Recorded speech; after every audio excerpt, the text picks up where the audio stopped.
আসসালামু আলাইকুম। Basic YouTube চ্যানেলে আপনাদের সবাইকে স্বাগতম। আশা করি সবাই ভালো আছেন। মাইক্রোসফট এক্সেল এর 8 নম্বর ক্লাসে আপনাদের সবাইকে স্বাগতম। তাহলে চলুন শুরু করা যাক আজকের মাইক্রোসফট এক্সেল এর 8 নং ক্লাস। গত ক্লাসে আমরা দেখেছিলাম হোম, ইনসার্ট, পেজ লেআউট, ঠিক আছে? দেন আজকে আমরা দেখব রিভিউ। রিভিউর মধ্যে আমার অনেকগুলো সেকশন আছে, যেমন proofing, language, comments, tracking, change, compare, protect. এখানকার মধ্যে যা যা লাগে সবগুলো আজকের ক্লাসে আমরা বিস্তারিত আলোচনা করব। প্রথমে আমাদের এখানে আছে প্রুফিং।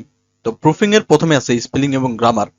স্পেলিং এবং গ্রামারে যদি আমরা মাউস নিয়ে যাই তাহলে এখানে দেখাবে যে স্পেলিং এবং grammar, check the spelling and grammar of text in the document. ঠিক আছে, ধরেন আপনার এখানে লেখা আছে বা এখানে আপনি কিছু লিখেছেন, কিছু টাইপিং করেছেন, বাট এখানে আপনার কিছু বানান ভুল আছে। আমি এখানে ধরেন কিছু ওয়ার্ড অ্যাড করে দিই যাতে এই বানানগুলো ভুল ধরে।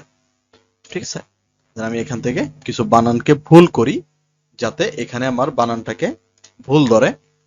এখন ধরেন আমি এমন একটা বানান ভুল করেছি যে বানানের স্পেলিং আমি জানি না, বাট আমি দেখতে চাচ্ছি যে স্পেলিং ঠিক আছে কিনা, অথবা আমি সবগুলো বানান এখান থেকে চেক করতে চাচ্ছি যে আমার সবগুলো বানান ঠিক আছে কিনা। তাহলে আমরা এখান থেকে সিলেকশন করব, পুরোটাকে সিলেকশন করার পর দেন আমরা এই এবিসি যেটা আছে স্পেলিং এবং গ্রামার সেটার মধ্যে ক্লিক করব। ক্লিক করলে আপনার সামনে একটা ডায়লগ বক্স চলে আসবে। ডায়লগ বক্স আসার পরে আপনি এখান থেকে দেখতে পারবেন যে স্পেলিং এবং গ্রামারের যে নট ইন ডিকশনারি আছে, এখানে কিন্তু আপনার পুরোটা বানান দেখায় দিবে। ঠিক আছে, তাহলে কি করব, সিলেকশন করব, সিলেকশন করে স্পেলিং এবং গ্রামারে ক্লিক দিব।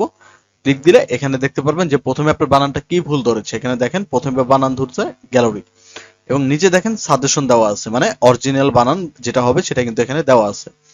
দেন এখান থেকে আমরা করব চেঞ্জ। চেঞ্জ করার পর এখানে দেখেন ডকুমেন্ট 2 নাম্বার বানান কি ডকুমেন্টটাকে ভুল ধরছে, এবং এখানে সাজেশনে অরিজিনাল বানানটা দেওয়া আছে। দেন এখান থেকে আমরা চেঞ্জ করব। দেন দেখেন পিকচার বানানটাকে ভুল ধরছে। দেন আমরা নিচে দেখতে পাচ্ছি যে সাজেশনে 3টা পিকচার আছে, একটা আছে পিকচারস, একটা আছে পিকচার্স, একটা আছে পিকচার্স। ঠিক আছে, মানে এস এর সাথে ডট দেওয়া আছে, কমা দেওয়া আছে। তো এখান থেকে আপনার যেটাই হবে সেটাকে আপনি সিলেক্ট করে দেন আমরা এখান থেকে চেঞ্জ করব। দেন এখান থেকে ডাইরেক্টলি দেওয়া আছে চেঞ্জ, অথবা আপনি চেঞ্জ অল দিলে কি হবে, সবগুলো একসাথে চেঞ্জ হয়ে যাবে। দেন ওকে। তাহলে দেখেন খুব সুন্দর করে আমার যে বানানগুলো ভুল ছিল সেই বানানগুলো কি খুব সহজে এগুলা কারেকশন হয়ে গেছে। এরপরে আমরা এখান থেকে দেখতে পাচ্ছি রিসার্চ। ঠিক আছে, যে open the research task pane to search through reference material such as dictionary. মানে আপনার ডিকশনারি অনুযায়ী যদি আপনার কোনো কিছু রিসার্চ করা থাকে, আপনার লাইন নিয়ে স্পেসিফিকলি কোনো লাইন নিয়ে যদি আপনার ডিকশনারিতে রিসার্চ করা থাকে, সেটা আপনার এখান থেকে দেখিয়ে দিবে। যেমন আমি দেখতে চাচ্ছি যে ওয়েন ইউ ক্রিয়েট পিকচার্স, এটা নিয়ে কোনো ডিকশনারিতে কোনো রিসার্চ করা আছে কিনা। তো আমি এটাকে সিলেক্ট করে আমি জাস্ট রিসার্চে ক্লিক দিলাম। ক্লিক দেওয়ার পরে দেখবেন সার্চ ফরে এই যতটুকু আমি সিলেকশন করেছিলাম ততটুকু এখানে চলে আসছে। দেন এখান থেকে আমি যদি দেই গো, গো দিলে দেখবেন এটা কি হচ্ছে, সার্চিং হচ্ছে। এটার জন্য অবশ্যই আপনার কি নেট থাকা লাগবে। দেন এটা দেখেন সার্চিং হচ্ছে, সার্চিং হতে কিছুটা সময় নিবে।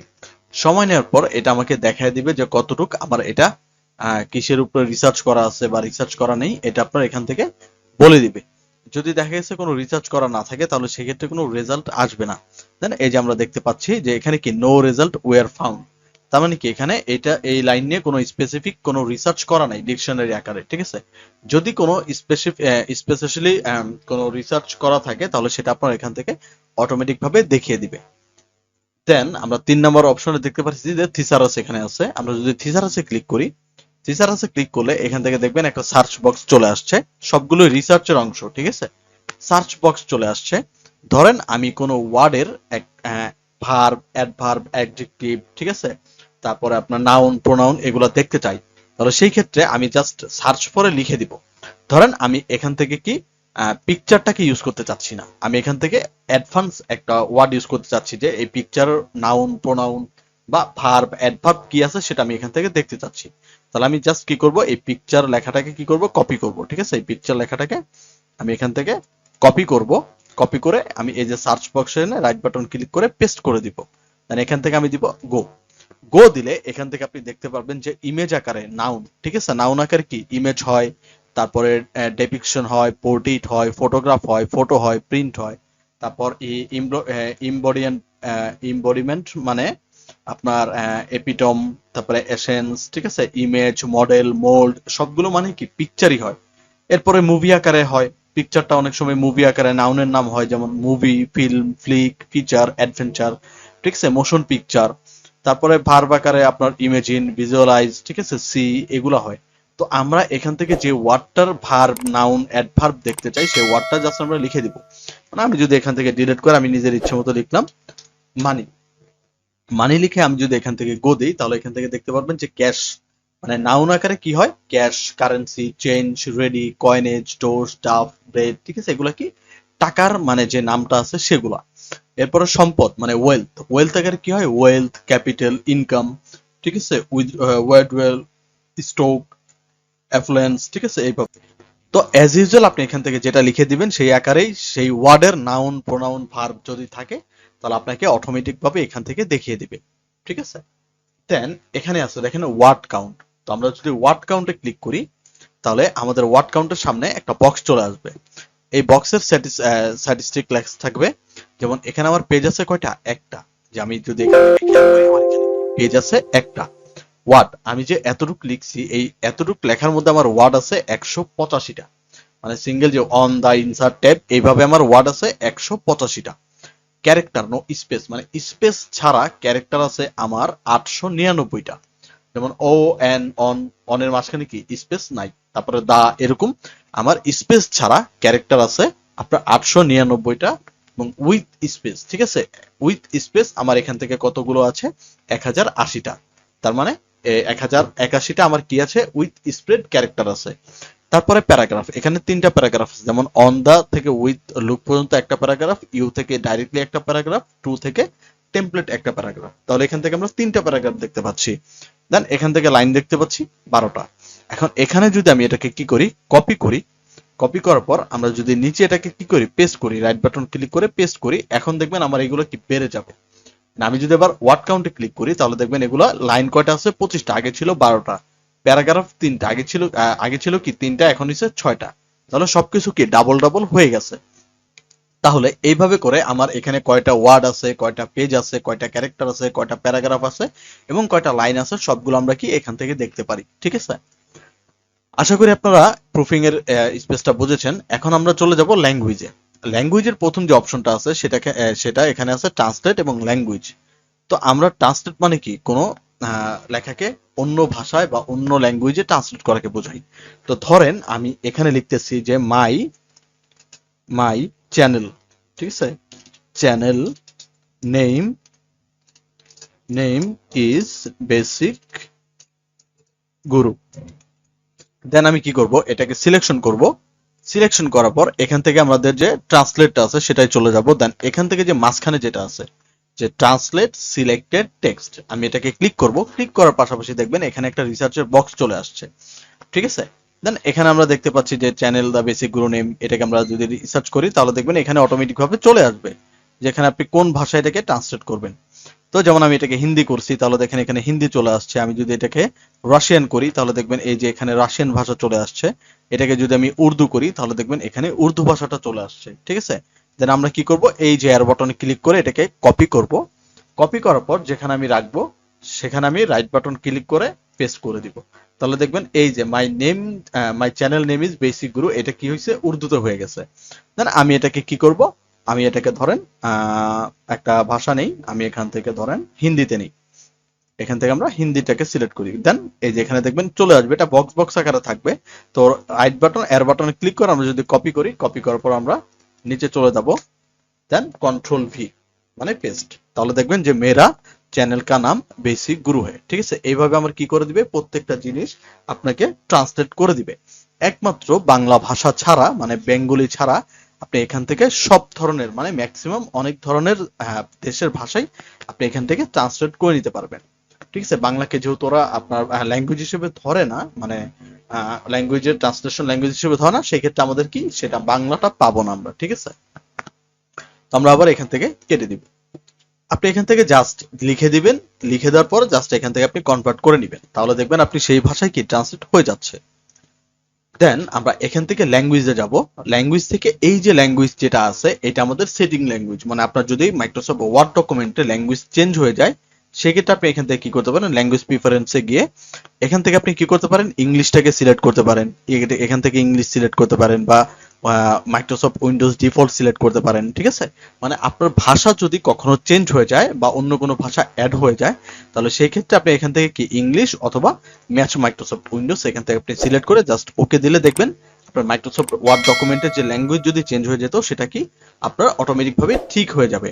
ঠিক আছে, দেন আমরা এখান থেকে দেখতে পাচ্ছি নিউ কমেন্ট আছে। তো নিউ কমেন্ট লেখার আগে আমরা এখান থেকে শর্টকাট যে লেখাটা আছে সেটা আমরা নিয়ে আসি। নিয়ে আসার পর এখান থেকে ধরেন আমার কয়টা এখানে 12টা লাইন আছে। তো আমি এখান থেকে ধরেন কমেন্ট, যেমন সোশ্যাল মিডিয়াতে আমরা কমেন্ট করি, প্রত্যেকটা লাইন ধরে ধরে আমরা কি করতে পারি, কমেন্ট করতে পারি। ঠিক একই বিষয় আমরা একটা ওয়ার্ড ডকুমেন্টেও কমেন্ট করতে পারি। যেমন আমি এটাকে সিলেকশন করব, সিলেকশন করে আমি এই যে 4টা লাইন, এই 4টা লাইন সম্বন্ধে একটা কমেন্ট জানাতে চাচ্ছি, তাহলে জাস্ট আমি নিউ কমেন্টে একটা ক্লিক দিব। ক্লিক দিলে দেখবেন এটা আমার হাইলাইট হয়ে গেছে এবং এই যে কমেন্টের যে বক্সটা আছে, এই কমেন্টের বক্সে আমার কি আসবে, একটা লেখার মতো চলে আসবে। তো আমি এখানে লিখে দিতে পারি যে this line is very good. ঠিক আছে, দেন আমি আবার যতটুকু প্রয়োজন, ঠিক আছে, আমি ধরেন এই লাইনটাকে সিলেক্ট করলাম, আবার নিউ কমেন্টে সিলেক্ট করলাম, তাহলে দেখবেন ওই লাইনটা সমান কি একটা নতুন কমেন্ট হয়ে যাবে। তো আমি দিতে পারি যে this line is very bad. ঠিক আছে, দেন আপনি ইচ্ছে মতো আপনি যদি একটা ওয়ার্ডও নেন, আপনি যদি একটা সিঙ্গেল লেটারও নেন, যেটা ইচ্ছা আপনি সেইভাবে আপনি এটাকে কি করতে পারেন, আপনার কমেন্ট অনুযায়ী এখানে আপনি লিখে দিতে পারেন। যখন আপনি এটাকে প্রিন্ট করবেন, যে ফাইল থেকে প্রিন্ট, এটা কিন্তু আপনার কমেন্ট বক্সের সাথে আসবে। তো আপনি যদি কাউকে পাঠান সেই ক্ষেত্রেও কি আপনি যাকে পাঠাবেন সেও কমেন্ট আকারেই পাবে। ঠিক আছে, এবং এখানে কমেন্ট বক্সের সাথে দেখেন ডিলেট বা প্রিভিয়াস, নেক্সট আছে। আমি এখন ধরেন 1 নাম্বার কমেন্টে আছি। ঠিক আছে, 1 নাম্বার কমেন্টে আছে, আমি যদি নেক্সটে দিই তাহলে আমি 2 নাম্বার কমেন্টে চলে যাব। আমি যদি আবার প্রিভিয়াসে দিই আমি দেখেন আবার আগের কমেন্টে চলে যাব। এবং কমেন্টটা যদি ডিলিট করা লাগে তাহলে জাস্ট এখান থেকে ডিলিট কমেন্টে ক্লিক করব, ডিলিট কমেন্ট হয়ে যাবে। আবার এইটাকে ক্লিক করে দেন আমরা ডিলিটে ক্লিক করব, তাহলে আবার সেটাও কি ডিলিট হয়ে যাবে। তাহলে এইটা ছিল আমাদের কমেন্টের সেকশন। ট্র্যাকিং এর সেকশনটা আমাদের লাগে না, এটা আমরা বাদ দিয়ে দিছি। এটা মাইক্রোসফট ওয়ার্ড ডকুমেন্টের যে অ্যাডভান্স যে সফটওয়্যারটা আছে সেটার মধ্যে বা অ্যাডভান্স যে ভার্সনটা আছে সেটার মধ্যে পাবেন না। এটা অনেক আগের ভার্সন, যেহেতু 2010 ভার্সন, সেক্ষেত্রে আমাদের এগুলো এখন শেখা লাগে না বা এগুলো এখন কোনো কাজেই দরকার পড়ে না। দেন চেঞ্জ আছে, এগুলো আমাদের কোনো কিছুতে দরকার পড়ে না। এখানে কম্পেয়ারটা লাগে। তো কম্পেয়ার আমি যদি যাই, দেন এখান থেকে একটা আছে কম্পেয়ার, একটা আছে কম্বাইন। তো কম্পেয়ারের বিষয় যেটা হচ্ছে দুইটা ডকুমেন্টকে একসাথে, ধরেন আপনি একটা কোম্পানি দিচ্ছেন, একটা কোম্পানিতে জব করেন, আপনাকে আপনার বস বলেছে যে দুইজনে বা দুইটা এমপ্লয়িকে বলেছে যে আপনারা দুইজন আমার কোম্পানি সম্বন্ধে দুইটা সামারি লিখে নিয়ে আসবেন। এখন দুইজনের যেহেতু দুইটা সামারি নিয়ে আসবে, তাহলে কি দুইজনের দুইটা আলাদা আলাদা সামারি হবে। তো উনি একসাথে কম্পেয়ার করতে পারবে যে কারটা ভালো হয়েছে, কারটা খারাপ হয়েছে, বা কে কি লিখছে। ঠিক আছে, এইটা। তো কম্পেয়ার করার জন্য আমরা কম্পেয়ারে গিয়ে আমরা যদি কম্পেয়ারে ক্লিক করি, দেন এখান থেকে আমরা এখান থেকে প্রথমে আমরা এক্সেস ফাইলে যাই বা আমার যেখানে ফাইল আছে, আমি এখান থেকে চলে যাই আমার ডেস্কটপে। তো আমি 2021টাকে ওপেন করি, দেন রিভাইসড ডকুমেন্টটাকে আমি ধরেন কন্টাক্টসটাকে সিলেক্ট করি, দেন এখান থেকে আমি ওকে প্রেস করি। ওকে প্রেস করে দেখবেন এই যে দুই পাশে আমার কি দুইটা হয়ে গেছে। ঠিক আছে, এই যে দুই পাশে আমার দেখবেন এখান থেকে দুইটা ইনসার্ট হয়ে গেছে। ঠিক আছে, এইভাবে আমি কি করতে পারি, প্রত্যেকটা জিনিস এখান থেকে আমি দেখে নিতে পারি। তাহলে এইভাবে যে কম্পেয়ার করা আছে, যে এই কম্পেয়ারে এখানে আমার সবকিছু বলে দিয়েছে। ঠিক আছে, যে আমার এই দুইটার মধ্যে আমার এখানে আপনার যে বেসিক বা কমন যে জিনিসগুলো আছে সেগুলো হচ্ছে এইটা। ঠিক আছে, তো এই বাকি যে জিনিসগুলো আছে সেগুলো আমাকে অটোমেটিক ভাবে দেখায় দিবে যে কোনগুলো আমার কম্পেয়ারের ইয়ের। তো আমরা এখান থেকে আবার যদি কম্বাইন করি, দেন এখান থেকে কম্বাইনও সেম, এখান থেকে আমরা দুইটাকে সিলেক্ট করব, ওপেন, দেন আবার এটা থেকে এটাকে সিলেক্ট করব, দেন ওপেন, দেন এখান থেকে আমরা ওকে করব। ওকে করলে কম্বাইন হয়েছে দুইটাকে আপনার একসাথে করে দিবে। ঠিক আছে, আপনার যদি দুইটা ডকুমেন্ট থাকে সেটাকে আপনার এখান থেকে দেখেন দুইটাকে কি একই রকম করে দিয়েছে। ঠিক আছে, তো কম্পেয়ারটাও আমাদের খুব কম লাগে, সেই ক্ষেত্রে আমরা এখান থেকে কম্পেয়ারটাকেও খুব কম ভাবে ইউজ করতে পারি। ঠিক আছে, এই যে আমার যে লেখাগুলো আছে সেটা দেখেন আমার কি দুইটা একটা লেখায় কনভার্ট করে দিয়েছে। তো এরপরে আমরা এখান থেকে দেখতে পারি যে আমার রাস্টিক এডিটিং। ঠিক আছে, আমরা এখান থেকে হোমে যাই, এগুলোকে সব কন্ট্রোল এ দিয়ে সিলেক্ট করি। সিলেক্ট করার পর আমরা এখান থেকে ক্লিয়ার করে নিই। ঠিক আছে, ক্লিয়ার করে আমরা এখান থেকে নো স্পেসিং করি। হ্যাঁ, দেন এগুলাকে আমরা কালো কালারে কনভার্ট করি বা আমরা এটাকে ডিলিট করে দিই। ঠিক আছে, এরপরে আমাদের এখানে আছে রাস্টিক এডিটিং। রাস্টিক এডিটিং বলতে আমি যদি এখানে কোনো কিছু লিখি, লেখার পর ধরেন আপনি একটা ইম্পর্টেন্ট ডকুমেন্ট লিখেছেন, সেই ইম্পর্টেন্ট ডকুমেন্টটা আপনি কাউকে পাঠাবেন, বাট আপনি চাচ্ছেন সে শুধু দেখুক, সে এটার মধ্যে কোনো ধরনের চেঞ্জ না করুক। আপনার কাছে একটা ইম্পর্টেন্ট ডকুমেন্ট আছে, আপনি চাচ্ছেন না এটা কেউ এডিট করুক। আপনার কম্পিউটারে ঢুকে বা আপনার কম্পিউটারে ওপেন করে সে এই ডকুমেন্টটাকে ওপেন করে সে এই জিনিসটাকে এডিট করুক বা এখান থেকে চেঞ্জ করুক। আপনি চাইলে সেটাও কিন্তু লক করতে পারবেন। সেটা আমরা কি করতে পারি, রাস্টিক এডিটিং এর মাধ্যমে লক করতে পারি। তো ধরেন আমরা এই ডকুমেন্টটাকে লিখেছি, এই ডকুমেন্টটাকে আমরা কি করব, লক করব। কোথা থেকে লক করব, আমরা এই যে যে রিভিউ আছে, রিভিউর রাস্টিক এডিটিং এর মধ্যে ক্লিক করব। ক্লিক করলে দেখবেন আপনার পাশে একটা বক্স চলে আসবে, দেন রাস্টিক ফরম্যাটিং এন্ড এডিটিং। ঠিক আছে, এখান থেকে আমরা দুইটা জিনিস দেখতে পাচ্ছি। তো এখান থেকে যে ওয়ান ফরম্যাটিং রেস্ট্রিকশন, একটা হচ্ছে এডিটিং রেস্ট্রিকশন। ফরম্যাটিং রেস্ট্রিকশন হচ্ছে এই যে এগুলা আপনার হোম, ইনসার্ট, পেজ লেআউটের যে কয়টা টুলস আছে সেগুলা। আর এডিটিং হচ্ছে আমি যে এখান থেকে লেখালেখি করি সেটা। তো আমরা এখান থেকে দুইটাই অন করে দিব। দুইটাই অন করে দেওয়ার পর আমরা এখান থেকে দিব ইয়েস স্টার্ট ইনফোর্সিং প্রোটেকশন। ঠিক আছে, দুইটা 1 2 সিলেক্ট করে আমরা এখান থেকে দিব কি, যে ইয়েস স্টার্ট ইনফোর্সিং প্রোটেকশন, মানে 3 নাম্বারটাকে আমরা ক্লিক করে দিব। ক্লিক করে দেওয়ার পর এখান থেকে দেখবেন আপনার একটা ডায়লগ বক্স চলে আসবে। দেন এখানে আপনার বলেছে যে প্রোটেক্ট মেথড, ঠিক আছে, মানে পাসওয়ার্ড। আপনি এখান থেকে পাসওয়ার্ড, যে ইন্টার নিউ পাসওয়ার্ড অপশনাল। তো আমি এখান থেকে একটা পাসওয়ার্ড দিলাম, আমি দিলাম 2024। দেন রি এন্টার মানে সেম পাসওয়ার্ড, আমি এখান থেকে দিলাম 2024। দেন এখান থেকে আমরা ওকে করলাম। তো আমার এটা কি হয়ে গেছে। এখন আমি যদি দেখেন হোমে যাই, তাহলে দেখবেন এখানে যে ফরম্যাটিং গুলো আছে সবগুলো কিন্তু লক হচ্ছে। বাট আমি যদি এখানে কোনো কিছু লিখি, তাহলে দেখবেন এখানে কি কোনো ধরনের লেখাও আমার এখান থেকে আসতেছে না। ঠিক আছে, মানে আমার এটা কি সম্পূর্ণভাবে লক হয়ে আছে। তো আমি যদি আবার এটাকে লিখতে চাই বা আবার এই ফরম্যাটিংটাকে নিয়ে আসতে চাই, তাহলে আমার আবার চলে যেতে হবে রিভিউ। দেন রিভিউ থেকে আমার এই যে নিচে স্টপ প্রোটেকশন লেখা দেখতেছেন, এই স্টপ প্রোটেকশনে ক্লিক করব। ক্লিক করার পর আপনি এখান থেকে পাসওয়ার্ড, আপনি যদি এই অবস্থায় মানে পাসওয়ার্ড দেওয়া অবস্থায় আপনি যদি এই ডকুমেন্টটাকে কোথাও সেভ করেন বা আপনি এই ডকুমেন্টটাকে কোথাও পাঠান, সেই ক্ষেত্রেও কিন্তু কেউ এটার মধ্যে কোনো ধরনের এডিটিং বা ফরম্যাটিং করতে পারবে না। তাহলে তার ফরম্যাটিং করার জন্য এখান থেকে বা আপনার ফরম্যাটিং করার জন্য স্টপ প্রোটেকশনে ক্লিক দিতে হবে। দেন এখান থেকে আপনি যে পাসওয়ার্ডটা দিয়েছিলেন 2024, দেওয়ার পর আমি এখান থেকে যদি ওকে প্রেস করি, তাহলে দেখবেন আপনার আগের মতো সবগুলো নর্মাল ভাবে দিয়ে দিচ্ছে। আপনি আবার যা লিখবেন সেটা আবার কি প্রথম থেকে লিখতে পারবেন। তাহলে এই ছিল আমাদের রিভিউর আজকের মোট ক্লাস। দেখা হবে আমাদের পরবর্তী ভিউর যে ক্লাস আছে 9 নম্বর ক্লাস, সেই ক্লাসে। যদি ভিডিওটি ভালো লাগে তাহলে আমাদের চ্যানেলটিকে সাবস্ক্রাইব করে দিবেন এবং আপনার বন্ধু বান্ধবীদের সাথে আমাদের চ্যানেলটাকে শেয়ার করবেন, যাতে কারো ভিডিও বা কারো ক্লাস মিস না হয়। তাহলে সবাই সুস্থ থাকবেন, ভালো থাকবেন। আসসালামু আলাইকুম।